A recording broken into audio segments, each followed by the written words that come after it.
नमस्कार। हमारे देश में काफी लोग हैं जो ऑपरेशन सिंदूर को डिसग्रेस कर रहे थे और काफी उसको नीचा गिरा रहे थे कि यार क्या किया तुमने, कुछ भी तो नहीं किया यार, वो तो दो तीन बम तुमने मारे, दो तीन बम पाकिस्तान ने मारे, हो गया ऑपरेशन सिंदूर, है ना। ये सारी बातें चल रही थी। मगर अभी क्या हुआ है, यूएस के डिफेंस एक्सपर्ट वो ये कह रहे हैं कि अमेरिका इंडिया से जाके सीख लो। जी हाँ। तो मैं बताता हूँ। एक पहले जो डिफेंस एनालिस्ट है वो है जॉन स्पेंसर, और दूसरे जो है ये है विंसेंट वॉयला। ये क्या है, ये कौन है? ये है former chairman and CEO of New York mercantile exchange. जी हाँ। और ये जो आपके विंसेंट वॉयला साहब है, ये यूएस 101 एयरबॉर्न डिवीजन में सर्व भी कर चुके हैं। और इन दोनों ने एक चीज कही है कि India is a master of the physics of lethality. जी हाँ, India is a master of the physics of lethality. इसका मतलब क्या हो गया कि इंडिया जब मारता है ना, जब ठुकाई करता है ना, तो जबरदस्त करता है यार, एकदम तसल्ली से करता है, इसका ये मतलब है ना। और इसके आगे इन्होंने लिखा है कि from which the United States can learn a lot from India.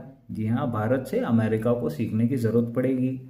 या अगर तो देखिए, अब पगला है उनका तो, जो राष्ट्रपति हो तो पगला है बेचारा, मगर ये डिफेंस वाले तो नहीं है ना, इनको तो समझ आ रही है क्या चीज़ इंडिया ने की है, क्या कर दिखाया है। ट्रम्प अपनी पॉलिटिक्स देख रहा है, बट इनको पता है देश को अगर संभालना है तो इंडिया से सीख ही लो यार तुम, है ना।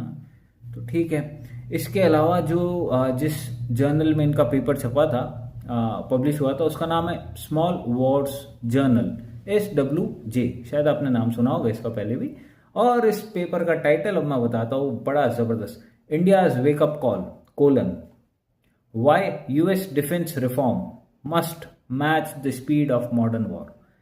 फिर से सुन लीजिए, India's wake up call why US defence reform must match the speed of modern war.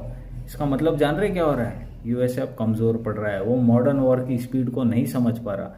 क्यों पड़ रहा है भैया? What you sow is what you reap. आपने जब पेड़ी कांटे वाले बबूल वाले उगाए, तो अब आप उसमें से गुलाब कैसे निकाल सकोगे? आपने इतने देशों को पीड़ित किया, इतने देशों में युद्ध किए जा जाके, अननेसेसरी, कोई मतलब नहीं, कुछ नहीं, आप एकदम मार रहे हो लोगों को, आतंकवादी इसको मारेंगे उसको मारेंगे, पीछे पड़ गए। अब खुद की गले में आ गई। क्यों आ गई? क्योंकि इतने पैसे ही नहीं है। तो इसलिए आ जाओ इंडिया के पास, हम सिखा देंगे, हम बड़े कोऑपरेटिव देश है, तुम हमारे साथ जो भी करोगे करते रहो।